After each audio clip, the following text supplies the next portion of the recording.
कमरे में हल्की हल्की गुलाबी रोशनी फैली हुई थी। दीवारों पर लगी रोशनियों के झुरमुट में वो कमरा किसी ख्वाब की हकीकत की तरह लग रहा था।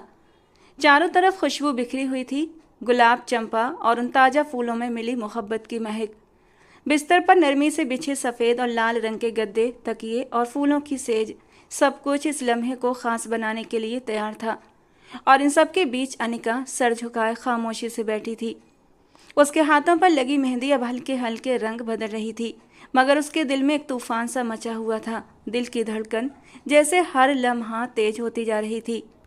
चेहरे पर हल्की सी मुस्कान थी, लेकिन आंखों की झुकी हुई पलकें उसकी घबराहट को छुपा नहीं पा रही थीं।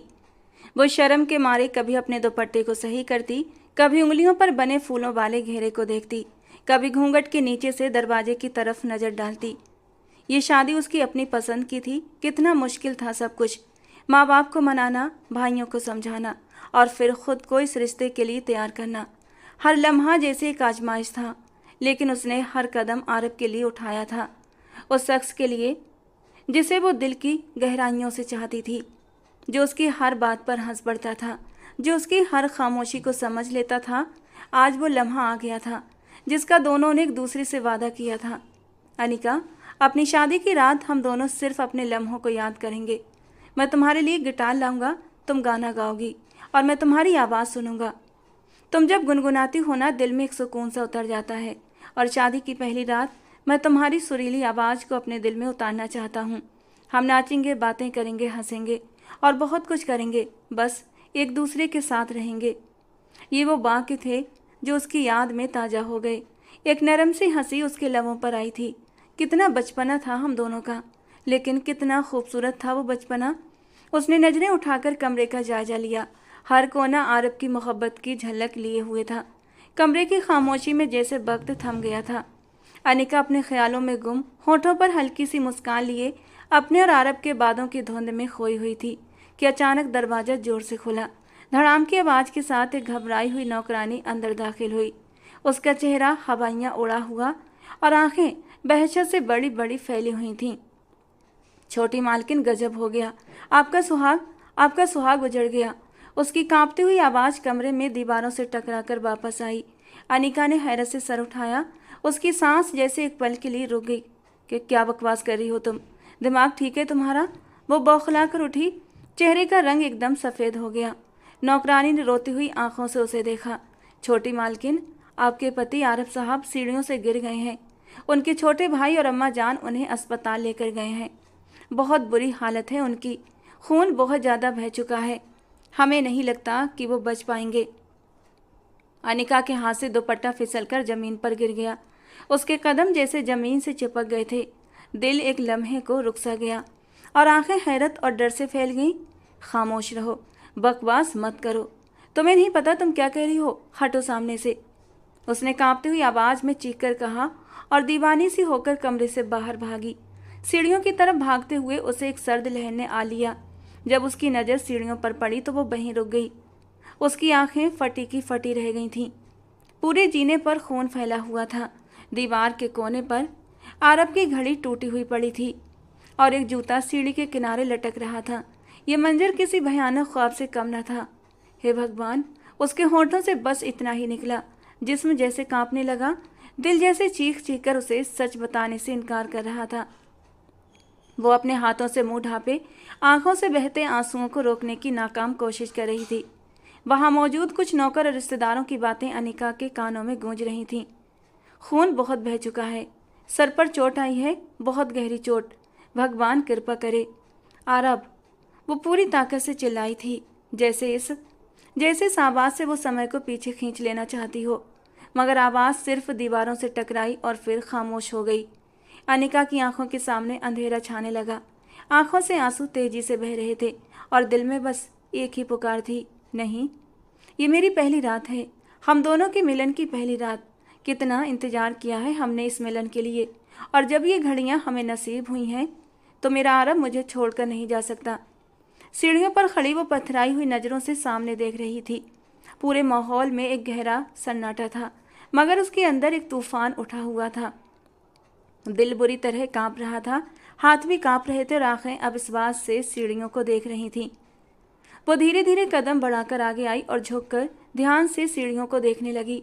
खून सिर्फ बीच की 2-3 सीढ़ियों पर फैला था। शुरुआत की सीढ़ियों पर फूल बिखरे थे और नीचे की सीढ़ियां पूरी तरह साफ थीं। उसका माथा सिकुड़ गया। ये कैसा हादसा है? अगर ये सच में गिरा था तो खून ऊपर से नीचे तक होना चाहिए था। नीचे की सीढ़ियों पर कुछ क्यों नहीं था? वो धीमे से बड़बड़ाई। थोड़े से तनावपूर्ण माहौल में भी उसका माथा ठनका था।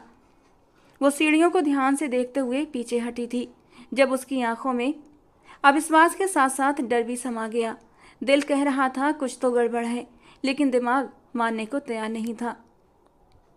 एक पल के लिए उसने सोचा शायद कोई गलतफहमी हुई हो, शायद आरव घायल हुआ हो, शायद।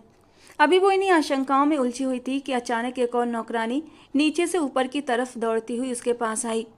उसके चेहरे पर अफसोस था, आंखों में आंसू थे और सांसें बेतरतीब। वो अनिका के सामने आकर रुकी और हाँफती हुई आवाज़ में बोली, दीदी, भगवान आपको हिम्मत दे। आरव भैया अब इस दुनिया में नहीं रहे। अनिका की सांस जैसे थम गई। धड़कन एक पल के लिए रुक गई। क्या? उसने मुश्किल से होंठ हिलाए। नौकरानी ने आंखें बंद करते हुए किसी तरह अपने आंसू रोके। अस्पताल पहुंचने से पहले ही आधे रास्ते में उनका निधन हो गया दीदी।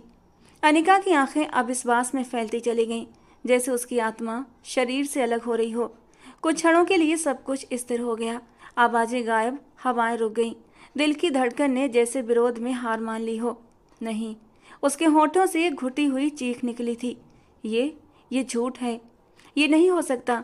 इतनी जल्दी वो मुझे छोड़कर नहीं जा सकता।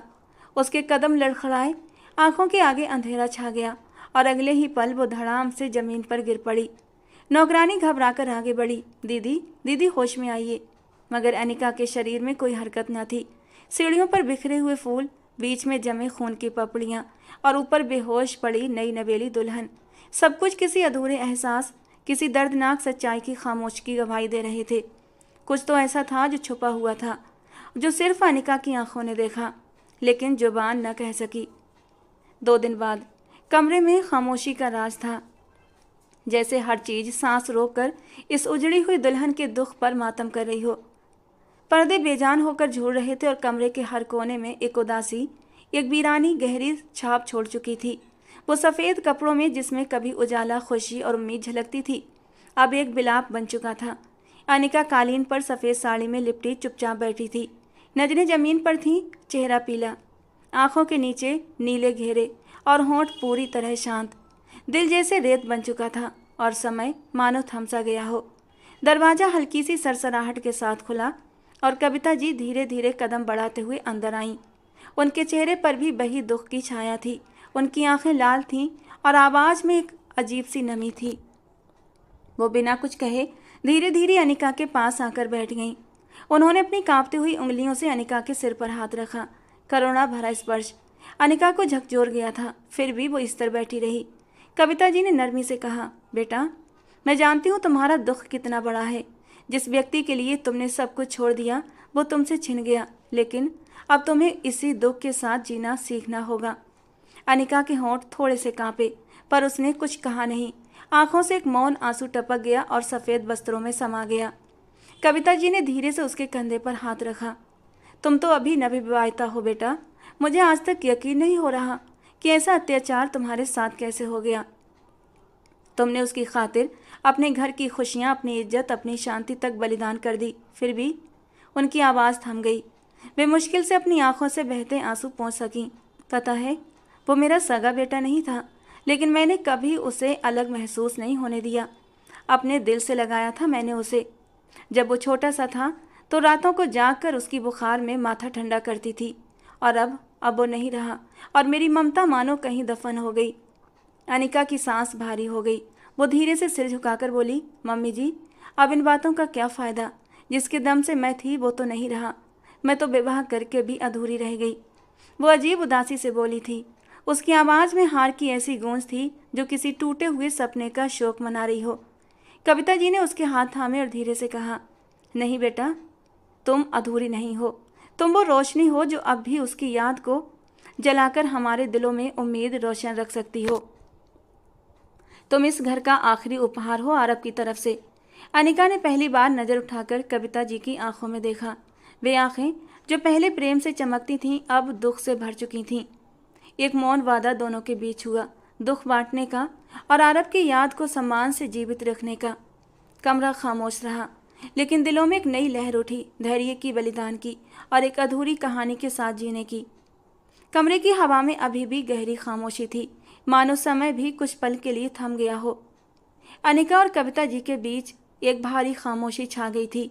बाहर आंगन में पेड़ की शाखाएं हल्की हवा में सरसराहट कर रही थीं और पक्षियों की मंद चहचहाहट कमरे की गंभीर हवा को छूने से रह गई थी।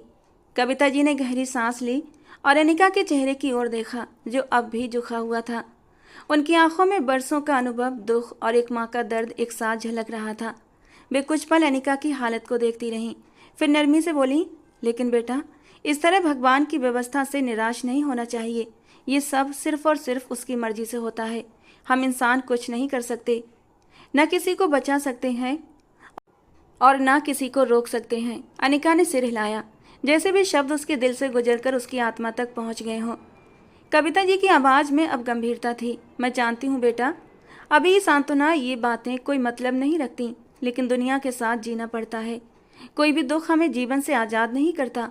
इंसान जिंदा रहता है और जीना भी उसी दुख के साथ सीख लेता है। उन्होंने उसका हाथ धीरे से थामा। अनिका ने फिर से नज़र उठाकर उन्हें देखा। उनकी आंखों में एक माँ का सच्चा दुख था। बेटा, मैं तुमसे एक बहुत ज़रूरी बात करने आई हूँ। थोड़ी देर में तुम्हारे माँ बाप तुम्हें लेने आएंगे। ये तो स्वाभाविक बात है, तुम उनके लिए भी बहुत प्यारी हो, लेकिन मैं चाहती हूँ कि तुम अपनी विधवा अवधि के दिन यहीं बिताओ, इसी कमरे में। कविता जी की आवाज़ थोड़ी रुकी, फिर धीरे से जारी रखते हुए बोली, और यही तुम्हारे लिए बेहतर होगा। तुम्हारे पति का कमरा है ये, उसकी हर सांस, हर याद यहीं पर बसी हुई है। मुझे लगता है जब तुम यहीं होती हो तो शायद उसकी आत्मा को भी शांति मिलती होगी। अनिका की आंखों में नमी आ गई। उसने धीरे से सिर हिलाया और नरम आवाज़ में बोली, हाँ मम्मी जी, मैं आपकी भावनाएं समझ रही हूँ। मेरा भी कोई इरादा नहीं है यहाँ से जाने का। मैं यहीं रहूँगी और ख़ुद को संभाल लूँगी, आप चिंता मत करें। कविता जी ने उसके चेहरे पर हाथ फेरते हुए कहा, तुम बहुत बहादुर हो बेटी, और मैं जानती हूँ तुम ये समय भी सह जाओगी। तुमने मेरी संतान के लिए अपनी दुनिया कुर्बान कर दी। अब मैं तुम्हें अपनी बेटी मानकर अपने सीने से लगाऊंगी। अनिका के होंठ कांपने लगे, आंखें भर आईं और वो कविता जी के सीने से लगकर रोने लगी। उस सीने में केवल सास का नहीं, माँ का प्यार भी धड़क रहा था। बाहर आसमान पर सूरज की किरणें धीरे धीरे छनकर अंदर आ रही थीं, जैसे इस सहनशीलता, इस मौन दर्द और इस कोमलता पर ईश्वर भी अपनी रोशनी बिखेर रहा हो। अगले दिन दोपहर के समय लॉन्च का माहौल एक अजीब सी गंभीरता से भरा था। सूरज की किरणें खिड़की के पर्दों से छन छन कर अंदर आ रही थीं और कमरे में फैले शांति समय के थम जाने का एहसास दे रही थी। एक और कविता जी सोफे पर बैठी थीं, जिनकी आंखों में अभी भी गम की नमी थी। उनके सामने अनिका के माँ बाप बैठे थे, चेहरे पर चिंता की लकीरें और आंखों में अपनी बेटी के लिए दर्द झलक रहा था। अनिका की माँ ने एक पल का ठहराव लेने के बाद धीरे से कहा, कविता बहन, मुझे आपसे एक बहुत ज़रूरी बात करनी है। मैं जानती हूँ वक्त हमारे लिए कितना बेरहम रहा है, लेकिन मेरी बेटी अभी बहुत कम उम्र की है। उसकी ज़िंदगी अभी शुरू हुई थी और तकदीर ने उस पर विधवा होने का ठप्पा लगा दिया, लेकिन मैं उसे विधवा का जीवन नहीं देना चाहती। कविता जी ने चुपचाप उसे देखा। उनकी निगाहों में दुख के साथ साथ एक माँ का सम्मान भी था। अनिका की माँ ने बात जारी रखते हुए कहा, उन दोनों के बीच अभी कोई रिश्ता पूरी तरह नहीं बना था। शादी तो हुई थी, लेकिन उनका वैवाहिक संबंध पूरा नहीं हुआ था। ऐसे में विधवा के धार्मिक नियम भी मेरी बच्ची पर लागू नहीं होते। इसीलिए मैं चाहती हूँ कि अनिका को अपने साथ ले जाऊँ, ताकि वो इस माहौल से बाहर आ सके और हम उसकी दूसरी शादी करके उसे एक नई जिंदगी दे सकें। कविता जी ने धीरे से सिर हिलाया और उसकी ओर देखते हुए कहा, नहीं बहन, ऐसी बात मत करो। मैं जानती हूँ तुम्हारा दर्द क्या है, तुम्हारी चिंता भी सही है, लेकिन ये लड़की अब इस घर की बहू है। इसकी विदाई हो चुकी है। इसने मेरे बेटे के साथ शादी की है। मेरी मर्यादा, मेरे परिवार की इज्जत, मेरे घर की शांति इसी की मौजूदगी से है। उन्होंने एक गहरी सांस ली और नरमी से कहा, लेकिन मैं इसे ज़बरदस्ती रोक नहीं सकती, पर विधवा अवधि का सम्मान भी हमारी संस्कृति का हिस्सा है। अगर तुम इसे ले जाओगी तो ये घर तो और भी सुनसान हो जाएगा। आरब की यादें यहीं हैं, उसकी मौजूदगी की खुशबू, उसकी सांसों की महक इस कमरे में बसी है। और इस सब का एहसास केवल अनिका को है। उनके शब्द ख़त्म भी नहीं हुए थे कि अनिका चुपचाप सब सुनती हुई धीरे से बोली, जी माँ, मैं अभी यहीं रहना चाहती हूँ, मैं यहाँ से जाना नहीं चाहती। प्लीज़ कोई मुझे मजबूर न करे, मुझे अपने पति के घर में ही रहना है। उसकी आवाज़ में कंपन था, लेकिन लहजे में हिम्मत भी थी। मुझे यहाँ पर आरब की खुशबू महसूस होती है। मुझे लगता है अगर मैं यहाँ से चली गई तो शायद उसकी आत्मा भी बेचैन हो जाएगी। भगवान के लिए मुझे किसी तरह का दबाव मत दो। ये कहते हुए वो धीरे से अपनी जगह से उठी और सबकी निगाहें चुराती हुई धीरे धीरे अपने कमरे की ओर बढ़ गई। कमरे में एक पल के लिए फिर से चुप्पी छा गई, लेकिन उस चुप्पी में अनिका के संकल्प की गूंज थी जो उसके अटल इरादे और वफा की गवाही दे रही थी। कविता जी ने सिर झुकाया और अनिका के माता पिता के चेहरे पर एक बेबसी और गर्व का मिला जुला भाव उभर आया था, लेकिन वे अपनी संतान के लिए अत्यधिक चिंतित भी थे।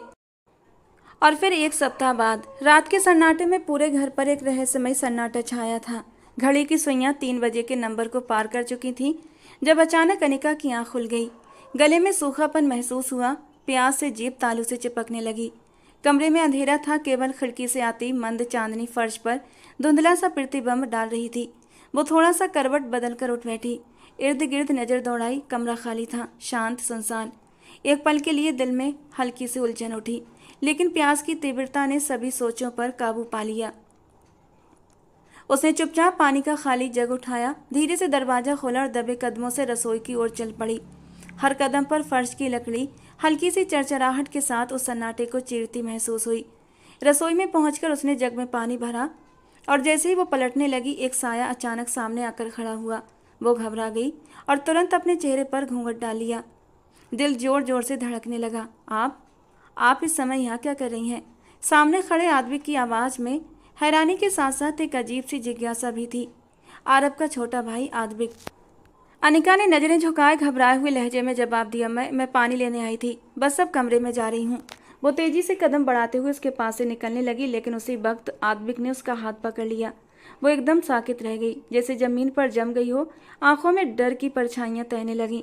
पलटकर सख्त लहजे में बोली, हाथ छोड़ो मेरा, तुम्हारा दिमाग ठीक है? उसकी आवाज़ में आत्मसम्मान और गुस्से की कपकपी थी। आदबिक का चेहरा एक पल के लिए शर्मिंदगी के बादल से घिर गया था। उसने तुरंत ही उसका हाथ छोड़ दिया। नजरें चुराते हुए नरमी से बोला, बस एक बार मेरी बात सुन लो। मैंने कई बार कोशिश की है आपसे अपने दिल की बात करने की, लेकिन हर बार कोई ना कोई आपके करीब जरूर होता था। अनिका के कदम ठिठक गए। उसके दिल की धड़कन में एक नई उलझन ने जन्म लिया।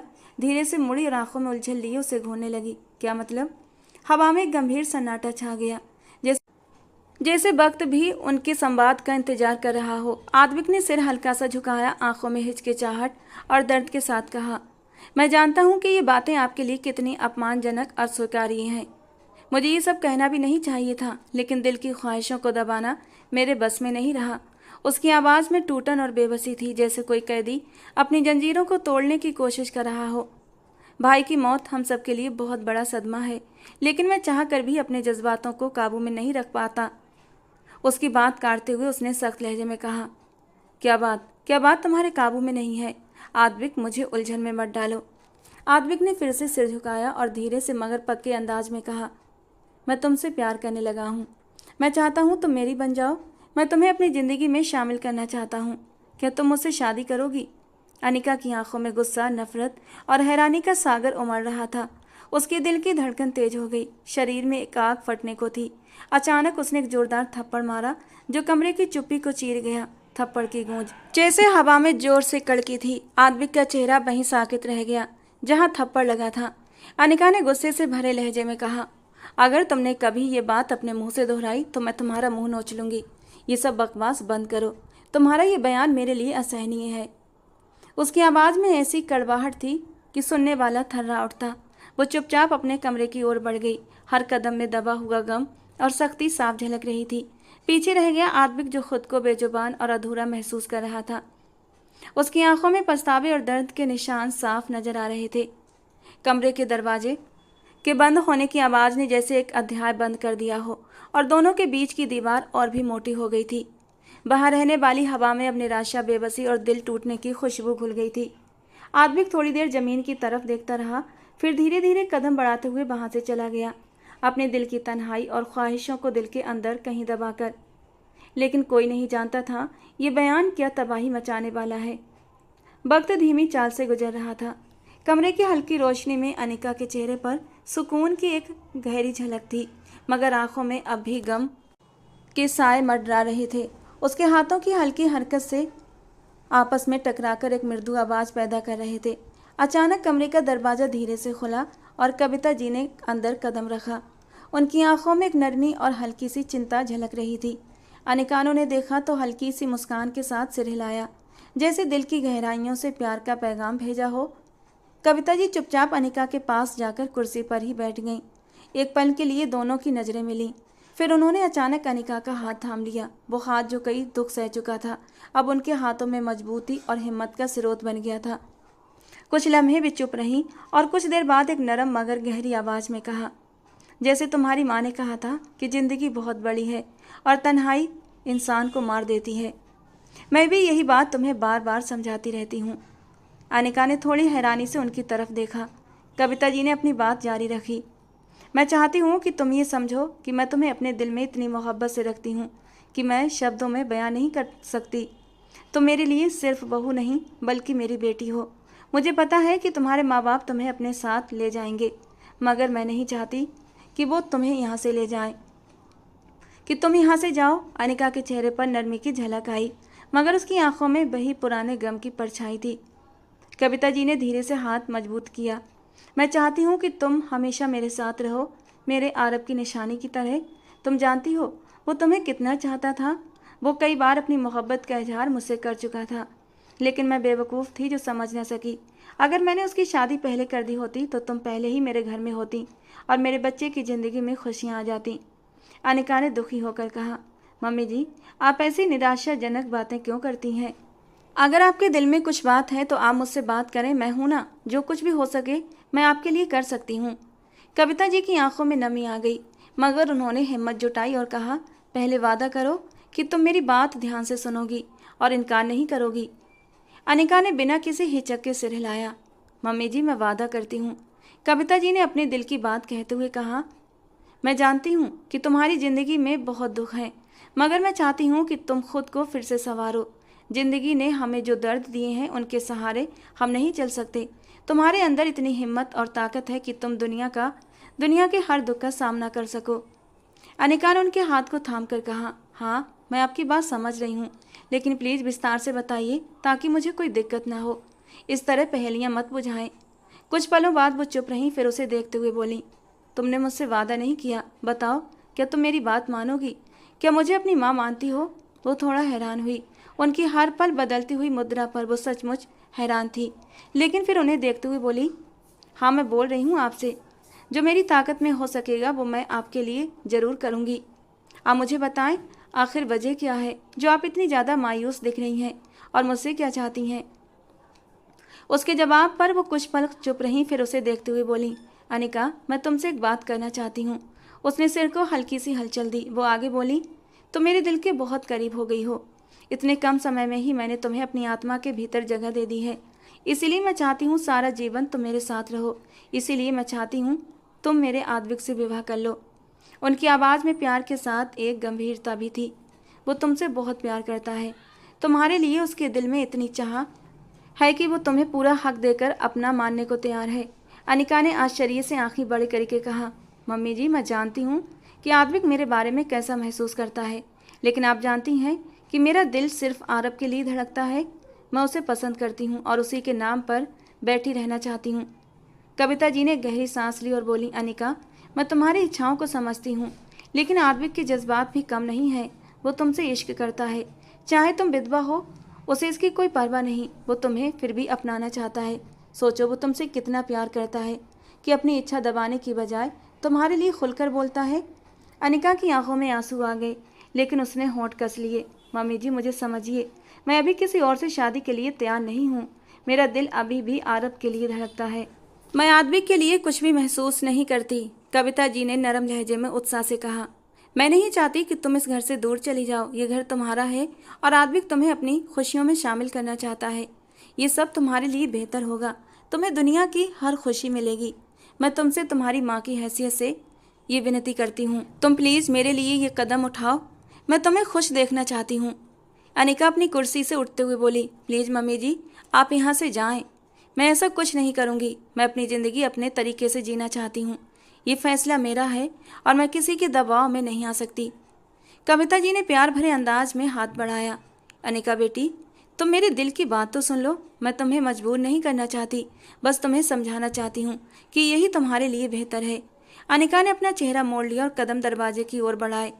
उसकी आवाज़ में अब थोड़ी कठोरता आई थी। मम्मी जी, मेरी इज्जत और मेरे जज्बात की कदर करें। मैं आपकी बात समझती हूँ, लेकिन मेरा फैसला बदलने वाला नहीं। प्लीज़ मुझे परेशान मत करें। कविता जी थोड़ी देर के लिए रुकीं, फिर गहरी सांस लेकर चुपचाप कमरे से बाहर चली गईं। कमरे में अनिका की धीमी धीमी सांसें सुनाई दे रही थीं। वो दीवार के सहारे थोड़ी देर खड़ी रही, फिर अपनी आंखों से आंसू पोंछते हुए अपने बिस्तर की ओर बढ़ गई। कमरे में सन्नाटा छा गया, लेकिन दिलों में जद्दोजहद अब भी बाकी थी। वो रात का सन्नाटा था और दोनों के दिल एक दूसरे से अलग होते हुए भी प्रेम के बंधन में बंधे हुए थे। एक और उम्मीद की किरण, दूसरी ओर अनिश्चितता का बोझ। समय धीमी रफ्तार से गुजर रहा था। दोपहर के समय कमरे में हल्की सी रोशनी खिड़की से छनकर आ रही थी। अनिका एक और चुपचाप बैठी हुई आरब को ही याद कर रही थी। उसकी आंखें बंद थीं और चेहरे पर एक गहरी गंभीरता छाई हुई थी। कमरे का माहौल शांत था कि तभी अचानक दरवाज़ा जोर से खुला और एक नौकरानी घबराते हुए अंदर आई। बीबी जी, बीबी जी, उसकी आवाज़ में घबराहट साफ झलक रही थी। अनिका चौंक कर उठी। क्या हुआ? बीबी जी, आपकी सासू माँ की तबीयत अचानक से बहुत ज़्यादा ख़राब हो गई है। डॉक्टर को बुलाया है, मगर वे बार बार आपको ही पुकार रही हैं। नौकरानी ने एक ही सांस में सब कुछ कह दिया। ये सुनते ही अनिका घबरा उठी। उसने जल्दी से दुपट्टा ओढ़ा और चेहरे पर घूंघट डाल लिया। कदम तेजी से सीढ़ियों की ओर बढ़े। दिल में एक अजीब सी बेचैनी उतरती जा रही थी। लॉन्च पार करके वो उस कमरे की ओर बढ़ी जहां कविता जी इलाज करा रही थी।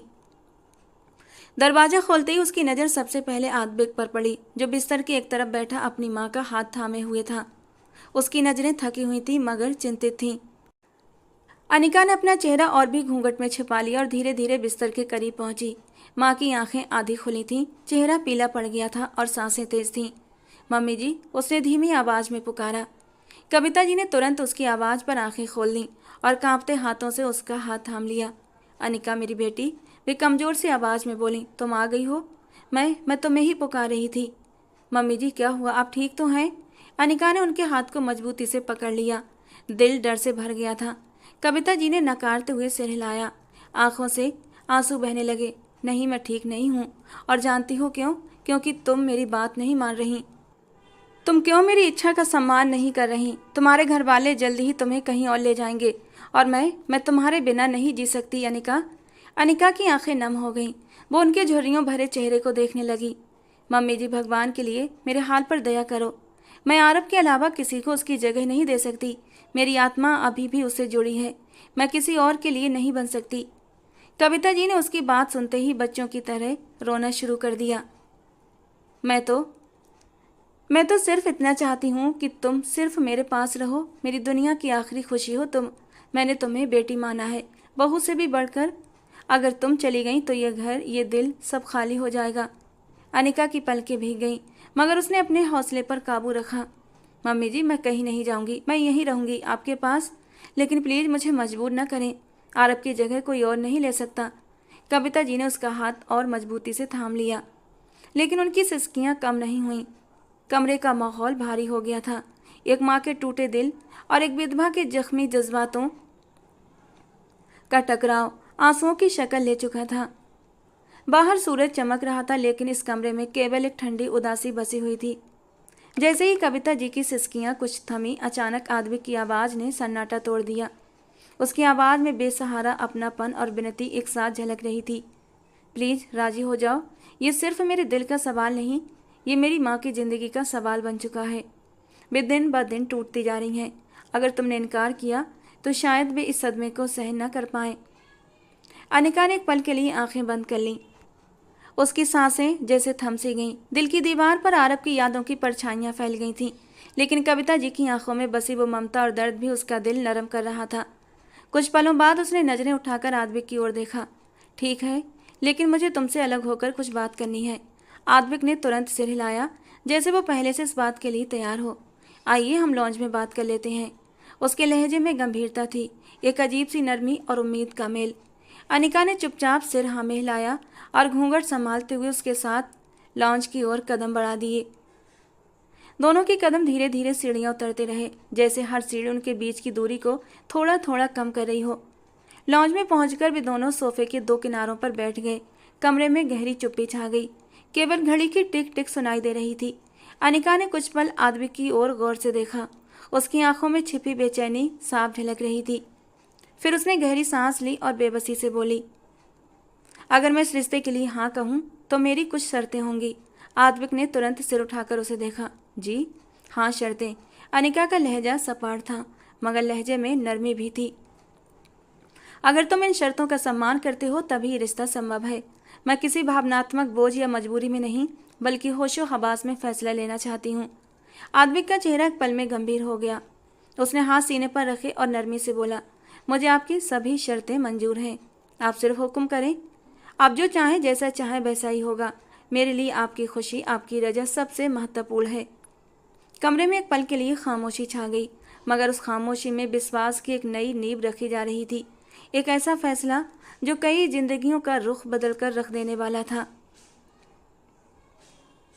अनिका ने उसके चेहरे को देखा और पहली बार एक हल्की सी थकी थकी सी सांस भरी, जैसे दिल के किसी कोने में बोझ बैठा थोड़ा थोड़ा हल्का हुआ हो। उसने धीरे से आदमी की तरफ देखा, फिर सिर को हल्का सा झुकाकर बोली, मेरी पहली शर्त यह है कि मैं कभी भी पत्नी का वो हक अदा नहीं कर पाऊंगी जो एक पति का हक होता है। इसीलिए आप मुझसे परहेज करें, मुझसे दूर रहें। हम दोनों हालांकि एक ही कमरे में होंगे, लेकिन हमारे बीच अनजानी दूरी बनी रहेगी। मैं आरब को चाहती हूँ और शायद हमेशा चाहती रहूँगी। उसकी जगह मैं किसी और को अपनी ज़िंदगी में शामिल नहीं कर सकती। ये शादी सिर्फ और सिर्फ आपकी माँ की खातिर होगी। मैं आपके जज्बातों को कभी सुकून देने का सामान नहीं बन सकती। आदमी के चेहरे पर एक पल के लिए दर्द की लहर उभरी, लेकिन उसने सब्र का दामन नहीं छोड़ा। दिल की टूटती हुई तारों को थामते हुए वो धीरे से बोला, मैं आपसे प्यार करता हूँ। जैसी आप हैं, जैसी भी हैं, मुझे स्वीकार है। अगर यही जहर है तो मैं खुशी से पी जाऊँगा। मैं आपके वजूद से नहीं, आपकी आत्मा से मोहब्बत करता हूँ। आपकी हर शर्त मेरे लिए काबिल कबूल है, चाहे वो कितनी भी कड़ी क्यों ना हो। वो बेहद गंभीरता से बोला था और नजरें अब भी झुकी हुई थीं। अनिका ने हल्का सा सिर झुकाया, जैसे उसकी बात ने कुछ पल के लिए दिल की तहों को छू लिया हो। फिर उसने अगली बात कही, शर्त नंबर 2, आप मुझ पर किसी भी तरह की पाबंदी नहीं लगाएंगे। हम दोनों अपनी अपनी मर्जी से ज़िंदगी बिताएंगे। मैं इस विवाह के लिए सिर्फ आपकी माँ की खातिर तैयार हो रही हूँ, उनका दिल रखने के लिए। न इसमें मेरी मर्जी शामिल है और न मेरे दिल की ख्वाहिश। और तीसरी शर्त, आप कभी भी मुझे आरब का नाम लेने से नहीं रोकेंगे। मैं जब चाहूँ, जैसे चाहूँ, आरब को याद कर सकती हूँ, क्योंकि जब से आरब इस दुनिया से गया है, मैं रातों को उठकर उसका नाम लेकर रोती हूँ और कभी कभी उसका नाम लेकर उससे बातें भी करती हूँ। तो आप ये सब कुछ करने से मुझे नहीं रोकेंगे। आद्विक ने तेजी से सिर हिलाया, जैसे उसे और कुछ सुनने की जरूरत ना हो। मंजूर है, वो धीरे से बोला। आपकी हर बात, हर शर्त, हर फैसला मेरे सिरागों पर। कुछ पल खामोशी छाई रही। अनिका ने गहरी सांस ली, फिर ठहरे हुए लहजे में कहा, ठीक है, फिर मैं आपसे शादी करने के लिए तैयार हूँ। आप अपनी माँ को सूचना दे दें। मैं अब अपने कमरे में जा रही हूँ। आद्विक ने बस धीरे से सिर हिलाया था, खामोश, खाली नज़रों से उसे जाता हुआ देखता रहा। अनिका के चेहरे पर अभी भी घूंघट था। उसने सिर संभाला, दुपट्टा ठीक किया और धीरे धीरे कदमों से लॉन्च से बाहर चली गई। उसकी पीठ जैसे खाली अस्तित्व का साया लिए अपने फैसले का बोझ संभालती जा रही थी। आद्विक अपनी जगह स्थिर बैठा रहा, उस खामोश हाँ की गूंज में जो शायद एक नए दर्द की शुरुआत थी। 4 महीने बाद लॉन्ज में आज एक खास खामोशी छाई हुई थी। सोफे, कुर्सियाँ, कालीन, सब कुछ जैसे साधारण मगर गरिमामय इंतजाम में डूबा हुआ था। अनिका के चेहरे पर आज भी वही गहरी उदासी थी। चेहरा घूंघट से ढका हुआ, नजरें झुकी हुई और दिल में एक तूफान मचा हुआ था।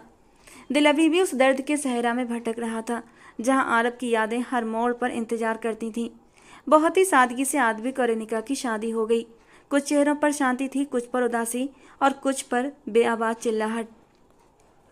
जिंदगी ने एक नया मोड़ ले लिया था, चाहे दिल अभी भी पिछले मोड़ पर रुका हो। समय धीरे धीरे बीत रहा था। कमरे में हल्की सी मंद रोशनी थी। दीवार पर लगी घड़ी की टिक टिक और बाहर से आती हवा की सरसराहट माहौल में एक अजीब खामोश की गूंज पैदा कर रही थी। शादी की पहली रात से ही दोनों ने एक कमरे में रहना शुरू कर दिया था, लेकिन बिस्तर दोनों के अलग अलग थे। आद्विक ज़्यादातर कमरे से लगे स्टडी रूम में सोया करता था और अनिका बेड पर सोती थी। 7 दिन हो चुके थे दोनों की शादी को, लेकिन हर पल सदियों जितना भारी था। अब भी वो चुपचाप कमरे में हल्का अंधेरा किए बेड पर लेटी हुई थी। किसी पल उसे चैन नहीं आ रहा था। करवट पर करवट बदल रही थी। अचानक वो चौंकी, जैसे अंदर कोई दरवाजा खुला हो। मन में एक नई सरसराहट होने लगी। जज्बात बुरी तरह मचलने लगे। वो मचलते जज्बातों को दबाने की भरपूर कोशिश कर रही थी, लेकिन बेचैन मन दगा करने पर उतर आया था। जबानी के मुंहजोर जज्बों को किसी का नरम स्पर्श चाहिए था। वो खुद को संभालने लगी। दिल की धड़कन तेज हो गई। उसके अंदर कुछ नए एहसास पलने लगे। जबानी की तीव्रता, तन्हाई की चुभन और एक रिश्ता जिसका अस्तित्व अब सिर्फ नाम का न रहा था। कुछ पल वो यूं ही बैठी रही, खामोश, खालीपन में खोई, और जैसे दिल पर पत्थर रखकर एक फैसला कर लिया। वो धीरे से उठी, अपने दुपट्टे को संभाला और कदमों को मजबूती दी। उसका दिल कह रहा था, अब जिंदगी को यहीं रोक कर नहीं रखा जा सकता। शायद अब समय था इस रिश्ते को स्वीकार करने का, अपनी आत्मा को फिर से जिंदा करने का। 7 दिन लगे थे, लेकिन अब वो अपने रिश्ते को अहमियत देने लगी थी, उसे समझने लगी थी। कमरे से निकलकर वो चुपचाप कदमों से आद्विक के कमरे की ओर बढ़ी थी। दिल में एक अजीब सी कसक थी, लेकिन चेहरे पर शांति थी, जैसे अंदरूनी तूफान को हरा दिया हो। वो रिश्ते की शुरुआत चाहती थी। वो एक जवान लड़की थी। उसने लाख खुद पर पहरे बिठाए, लेकिन बिठा न सकी। दिल बुरी तरह किसी की मजबूत बाहों के लिए मचलने लगा। उसे अपनी ज़रूरत महसूस हुई, और वो ज़रूरत केवल एक पति ही पूरी कर सकता था। धीरे धीरे कदमों से वो जैसे ही आद्विक के कमरे के दरवाजे के करीब पहुंची, अंदर से आने वाली आवाज़ पर उसके कदम थम से गए थे। हाँ आद्विक बेटा, तुमने बिल्कुल सही फैसला लिया है। अच्छा ही हुआ कि उसने खुद ही कह दिया कि तुम उसके करीब ना जाओ। मैंने तो तुम्हारे लिए वैसे भी पूजा को पसंद कर लिया है। अरे मेरी सहेली की बेटी भली है, संस्कारी है, खूबसूरत है, और सबसे बड़ी बात यह कि वो एक पूरी लड़की है। इसकी तरह मनहूस विधवा नहीं है। जिंदगी जीने की इच्छा रखती है। बस ये कहानी ख़त्म हो तो मैं तुम्हारा विवाह पूजा से कराऊंगी। ये शब्द जहर की तरह उसके अस्तित्व में घुलने लगे। हैरानी से माथे पर बेमकसद लाइनें पड़ गईं। वो औरत जो कल तक उसकी मोहब्बत में पागल हो रही थी, अब उनके शब्द सुनकर अपने कदमों के नीचे से जमीन खिसकती हुई महसूस हो रही थी। वहीं दरवाजे के पास खड़ी स्थिर, जैसे कदम जमीन में धंस गए हों। वो समझने की कोशिश कर रही थी कि जो फैसला उसने खुद को तोड़कर लिया था वो सिर्फ उसकी खुद की जिंदगी तक सीमित था। उसके एहसास, उसकी उलझन, उसका संयम, सब व्यर्थ। तभी अचानक दरवाज़ा खुल गया, हल्की सी चरचराहट के साथ। जब आद्विक ने दरवाज़ा खोला तो सामने अनिका को देखकर एक पल के लिए चुप हो गया। पीछे कविता जी भी स्थिर हो गईं, जैसे किसी को चोरी पकड़ ली गई हो। दोनों के चेहरों पर हैरानी और शर्म की मिलीजुली लहर दौड़ गई। अनिका ने निगाहें नहीं उठाई और ना ही कुछ कहा। वो बस कुछ पल के लिए वहीं खड़ी रही और फिर चुपचाप वापस मुड़ गई। उसकी चाल अब पहले से ज़्यादा गंभीर थी, जैसे हर कदम एक फैसला था, हर सांस एक ताना और हर धड़कन एक हार। जिंदगी उसे फिर से एक नए मुकाम पर लाकर खड़ा कर चुकी थी, लेकिन इस बार वो कमज़ोर नहीं थी। वो टूट कर भी संभलने की हिम्मत रखती थी, लेकिन फिर भी वो परेशान थी, उलझी हुई थी। इन बातों का मकसद वो बिल्कुल समझ नहीं पाई थी। वक्त तेजी से गुजर रहा था।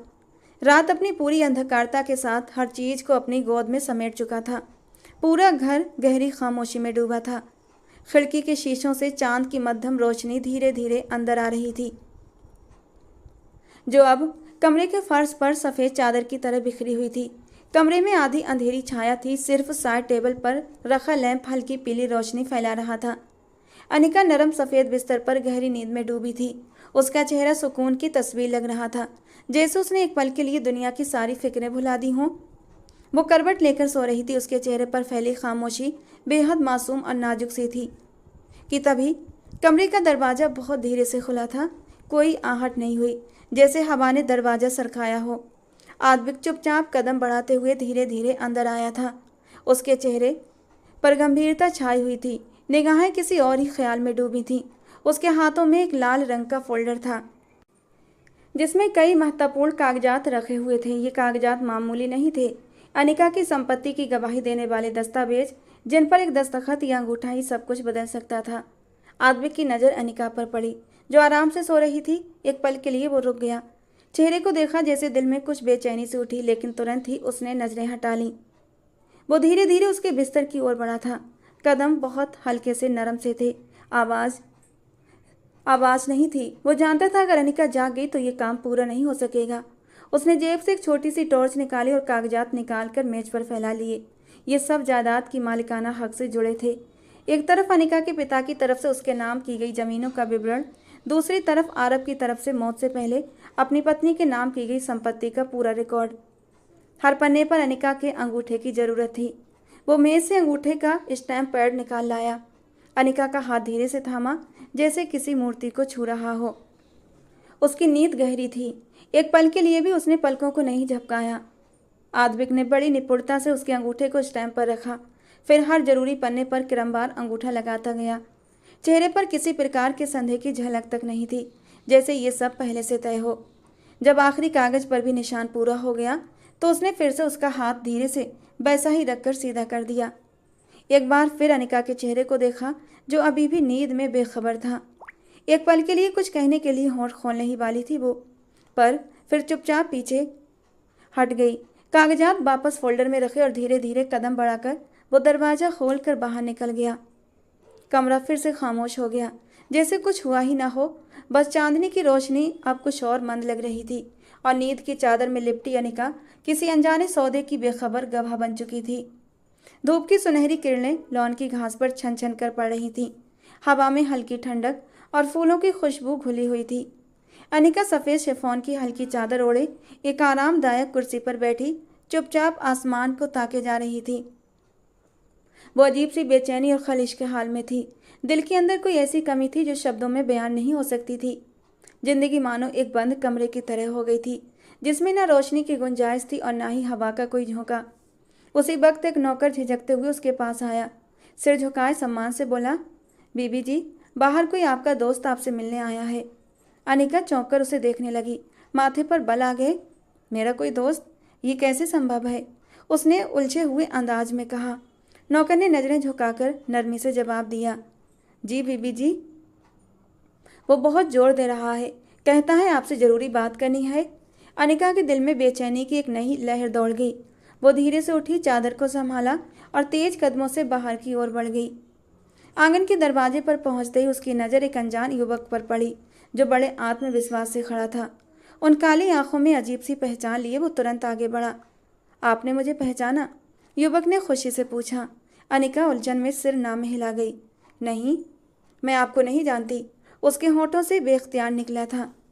वो अभी और कुछ भी कहने वाली थी कि पीछे से तेज कदमों की आहट सुनाई दी। आद्विक अपनी जगह गुस्से से भरा हुआ दरवाजे से पिरकट हुआ और उस युवक को कड़क नज़रों से घूरते हुए चिल्लाया, कौन हो तुम और यहाँ क्या कर रहे हो? वो युवक तुरंत बोल उठा, मुझे इन्होंने बुलाया है। इन्होंने खुद कहा था कि ये मुझसे मिलने आएंगी। अनिका का रंग फीका पड़ गया। वो तेज लहजे में बोली, क्या बकवास कर रहे हो? मैंने तुम्हें कब बुलाया? क्या तुम? लेकिन युवक अपनी बात पर अड़ा रहा। मैं झूठ नहीं बोल रहा। आपने खुद मुझसे कहा था कि मैं आपका दोस्त हूँ। आपको मेरी दोस्ती पसंद है और आप मेरे घर आए। ये सुनते ही आद्विक का गुस्सा आसमान छूने लगा। वह पलकों के झपकते ही उस लड़के की तरफ भागा, उसका गला पकड़कर जोर से झंझोड़ने लगा। दफा हो जाओ यहाँ से, वरना मैं तुम्हारी हड्डियाँ तोड़ दूंगा। वो जोर से दहाड़ा। आंखों में एक आग सी लपकी। वो युवक घबराकर पीछे हट गया और तेजी से दरवाजे की तरफ भाग गया। आद्विक ने गहरी सांस ली, फिर अपनी पत्नी की ओर मुड़ा, जो स्थिर खड़ी थी। उसकी आंखों में बेबसी और डर एक साथ था। आद्विक ने उसे खूंखार नजरों से घूरते हुए कहा, और तुमसे तो मैं बाद में निपटूंगा। तुम्हारा इलाज अब बहुत अच्छे से करना पड़ेगा। अनिका अनायास ही एक कदम पीछे हट गई, जैसे इस वाक्य ने उसके अंदर की सारी उम्मीदें फिर से तोड़ दी हों। वो अंदर आई तो कविता जी बाहर लॉन्ज में ही खड़ी थी। अरे ये क्या शोर कर रखा है तुम लोगों ने बाहर? माँ देख ले इस औरत को, क्या गुल खिलाती फिर रही है। मुझे अपने करीब नहीं आने देती, कहती है आरब का हक किसी और को नहीं दे सकती। अब मुझे समझ आया कि ये मुझे करीब क्यों नहीं आने देती, क्योंकि ये तो अपनी ज़रूरतें कहीं और से ही पूरी कर लेती है। ये बदकिरदार औरत है। ये कहते हुए आद्विक ने आगे बढ़कर उसके मुंह पर एक थप्पड़ मारा था। फिर से एक बार कमरे में सन्नाटा छा गया। लेकिन अब ये सन्नाटा किसी तूफान के आने की आहट था और फिर सच में उसने इलाज कर दिया। अगले ही दिन उसे घर से निकाल दिया गया। कमरे की खामोश हवा में केवल दीवार पर टिक टिक करती घड़ी की आवाज़ सुनाई दे रही थी। पर्दे आधे खुले थे और शाम की मध्यम रोशनी कमरे में एक गंभीर उदासी फैला रही थी। अनिका सोफे पर गुमसुम बैठी थी। उसकी आंखें लाल थीं और चेहरा भी पीला पड़ चुका था और आंसू उसके गालों पर सूख चुके थे। वो मानो पत्थर बन चुकी थी। सांसें चल रही थीं लेकिन जिंदगी कहीं दूर छूट गई थी। इस अचानक हुई घटना पर वो हैरान थी। उस अजनबी लड़के का अचानक आना और फिर उसका निकाल दिया जाना, ये सब कुछ उसे स्तब्ध कर देने वाला था। वो अपने विचारों में खोई हुई थी कि अचानक दरवाज़ा खुला और उसकी एक कजिन आशा अंदर आई। अनिका ने चौंक कर नज़रें उठाईं और जैसे ही आशा की नज़र उस पर पड़ी वो तुरंत दौड़ी और उसे ज़ोर से गले लगा लिया। अनिका, वो सिसकते हुए रोते हुए बोली थी, क्या सुन रही हूँ मैं? मामी से पता चला तुम घर वापस आ गई हो। ये क्या हो रहा है तुम्हारे साथ? अनिका की आंखों में फिर से आंसू आ गए। उसने खुद को संभालते हुए कहा, मुझे खुद समझ नहीं आ रहा आशा, उन्होंने मेरे साथ ऐसा क्यों किया? मैंने उनका क्या बिगाड़ा था? आशा ने नरमी से उसे बिठाया और उसके कंधे पर हाथ रखते हुए गंभीरता से पूछा, तुम्हें याद है ना, तुमने एक बार बताया था कि तुम्हें शक है कि आरब की हत्या की जगह वो सिर्फ सीढ़ियों के बीच वाले हिस्से पर खून था। क्या तुमने इस बात पर फिर से कभी सोच विचार की थी? अनिका ने थकी हुई आवाज़ में सिर हिलाया। नहीं, उस वक्त मैं सदमे में थी, सोचने समझने की हालत में नहीं थी। आशा ने एक पल के लिए चुप्पी साधी, फिर गहरी निगाहों से उसे देखते हुए बोली, और एक बात बताओ, तुम्हारे पति यानी आरब ने जो जायदाद तुम्हें दहेज में दी थी वो अब कहाँ है? तुमने चेक किया कि वो फाइलें किसके पास हैं? अनिका कुछ देर सोचती रही और फिर धीरे से बोली, सारी जायदाद मेरे नाम हो गई थी। हाँ, मगर मैंने कभी उन फाइलों को नहीं देखा। मुझे नहीं पता कि वे अब कहाँ हैं। आशा की आंखों में अचानक एक चमक आ गई, जैसे किसी खतरे की पुष्टि हो गई हो। वो धीरे से बोली, न जाने क्यों मुझे लगता है कि तुम्हारे ससुराली ही आरब की असली कातिल हैं। उन्होंने बड़ी चालाकी से तुमसे शादी की, जायदाद अपने कब्जे में की और अब तुम्हें बदनाम करके निकाल दिया। अनिका ने हैरानी से उसे देखा। दिल में एक डर सा उठा। क्या सच में? उसकी आवाज़ कांप रही थी। आशा ने अपने पर्स में हाथ डाला और एक कार्ड निकाल कर उसके सामने रखा। ये इंस्पेक्टर सागर आहूजा का कार्ड है। मैं उन्हें व्यक्तिगत रूप से जानती हूँ। तुम एक बार जाकर उनसे मिलो, अपनी कहानी उनके साथ साझा करो। यकीन करो वो तुम्हारी मदद जरूर करेगा। अनिका ने कांपते हाथों में कार्ड लिया। उसकी आंखों में एक नई उम्मीद की चमक जागी। शुक्रिया आशा, अब मुझे सच सामने लाने के लिए किसी की ज़रूरत है। कमरे में फिर से खामोशी छा गई, लेकिन अब ये खामोशी निराशा की नहीं बल्कि एक नई शुरुआत की आहट थी। लॉन्ज की शांति को घड़ी की लगातार टिक टिक की आवाज़ें तोड़ रही थीं। छत से लटकता हुआ फानूस हल्की रोशनी दे रहा था, जिसकी मध्यम पीली पीली चमक ने माहौल को और भी गंभीर बना दिया था। सोफे पर सादा सूट पहने, दुपट्टा सही ढंग से संभाल कर बैठी वो महिला, चेहरे पर शांति थी मगर आंखों में अनकही कई बातें थीं। कुछ क्षणों बाद दरवाज़ा खुला और इंस्पेक्टर सागर अंदर आए। मध्यम कद, कठोर चेहरे और गहरी आंखों वाले ये व्यक्ति बहरहाल कड़क दिखते थे, मगर उनकी आंखों में साफ गोई और ईमानदारी का प्रतिबिंब था। वे धीरे धीरे आगे बढ़े, औपचारिक हेलो किया और सामने वाले सोफे पर बैठ गए। अनिका सिंह, उन्होंने फाइल खोलते हुए कहा और वो चुपचाप हाँ में सिर हिला गई। सागर ने सवालिया निगाहों से उसे देखा। मैं चाहता हूँ कि आप मुझे पूरी तरह से सच्चाई बताएं। आप और आदविक के बीच रिश्ता कैसा था? संबंध कैसे थे? सामान्य थे? वो कुछ देर चुप रही, फिर गहरी सांस लेकर बोली, हमारे बीच रिश्ता वो तो कभी बना ही नहीं इंस्पेक्टर साहब। हम एक छत के नीचे जरूर रहे, लेकिन एक दूसरे के लिए पूरी तरह अजनबी थे। मैंने खुद रिश्ता जोड़ने की कोशिश की थी, लेकिन उसकी आवाज़ कांप उठी। उन्होंने खुद कहा था कि वो मुझसे कोई संबंध नहीं रखना चाहते। वे हमेशा चुप हो जाते थे। सागर ने ध्यान से उसका चेहरा देखा, फिर नोटबुक में कुछ लिखा और आगे पूछा, और वो लड़का जो कुछ दिन पहले आपसे मिलने आया था, क्या आप सच में उसे नहीं जानती थीं? नहीं, बिल्कुल नहीं। मैंने कभी उसे देखा नहीं और ना ही कोई रिश्ता रहा उससे। ये सब एक सोची समझी साजिश लगती है। सागर ने फाइल बंद करके सामने रख दी और गंभीरता से बोले, मैंने आपके मामले की गहन जांच की है। तुम्हारी वो जायदाद जो तुम्हारे पिता ने तुम्हारे नाम की थी और वो जो तुम्हारे स्वर्गीय पति आरब ने अपनी ज़िंदगी में तुम्हारे हवाले की थी, वो सब अब तुम्हारी सास के नाम पर ट्रांसफ़र हो चुकी है। अनिका ने हैरानी और सदमे से आंखें फैलाईं। क्या? लेकिन ये सब कैसे संभव है? बिल्कुल संभव है, बाकायदा अंगूठे के निशान है तुम्हारी फाइल पर। जब वो तुरंत बोली थी। लेकिन मैंने कोई भी निशान नहीं लगा इंस्पेक्टर सागर। इंस्पेक्टर सागर एकदम कुछ सोचकर बोले, हो सकता है जब तुम सो रही हो बेकागजात तुम्हारे अंगूठे से साइन कराए गए हो। मेरे पास सबूत हैं, सब कुछ प्लान के मुताबिक हुआ है और मेरा मानना है कि तुम्हारे पति की हत्या भी इसी साजिश का एक हिस्सा थी।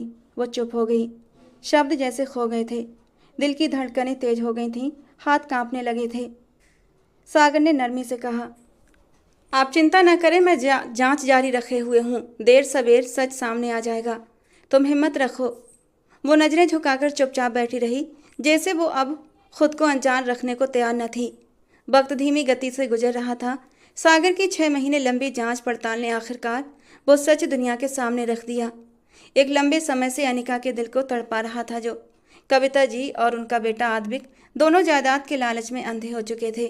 पहले उन्होंने आरब को रास्ते से हटाया, फिर अनिका से विवाह करके दूसरी जायदाद पर भी कब्जा जमाया और फिर उसे बदनाम करके घर से निकाल दिया। अनिका ने ये सब सहकर भी चुप्पी साध ली, मगर सागर ने उसकी बेबसी को कमजोरी नहीं, न्याय का दरवाजा समझा था।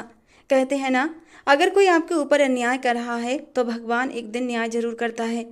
सच्चाई की रोशनी ने हर पर्दा फाड़ दिया। न्याय कार्रवाई पूरी होने के बाद अनिका ने आद्विक से तलाक ले लिया। वक्त बीता था और सागर ने पूरी इज्जत के साथ रिश्ता भेजा था।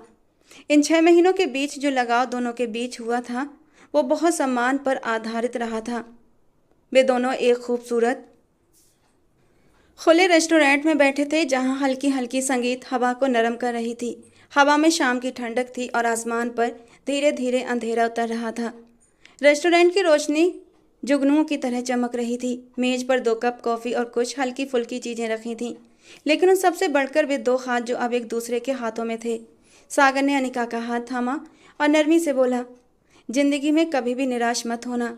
कई बार ऐसे पहलू आते हैं जब इंसान का सब कुछ उससे छिन जाता है, लेकिन फिर वही भगवान जिसने इंसानों को आजमाया होता है वही सहारा भी देता है। आजमाइश के साथ राहत भी होती है, बस हमें भरोसा रखना होता है।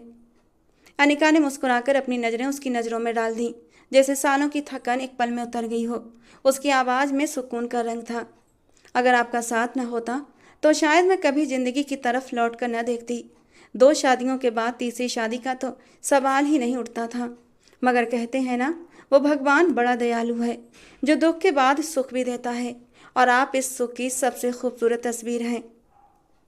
सागर ने उसके हाथ को नरमी से चूम लिया। रोशनी से नहाई उस शाम की हवा में एक खुशबू सी घुल चुकी थी, सुकून, सुरक्षा और एक पूर्ण अंत। अनिका की जिंदगी आखिरकार अपनी असली मंजिल पा ही चुकी थी। एक ऐसी जगह जहां न धोखा था न डर, बस मोहब्बत थी और भरोसा। दोस्तों, आज की हमारी कहानी आपको कैसी लगी कमेंट बॉक्स में ज़रूर बताना। पसंद आई हो तो प्लीज़ लाइक करना। रोज़ एक नई और रोमांटिक कहानी के लिए हमारे चैनल को सब्सक्राइब करना। मिलते हैं दोस्तों अगली किसी नई कहानी के साथ।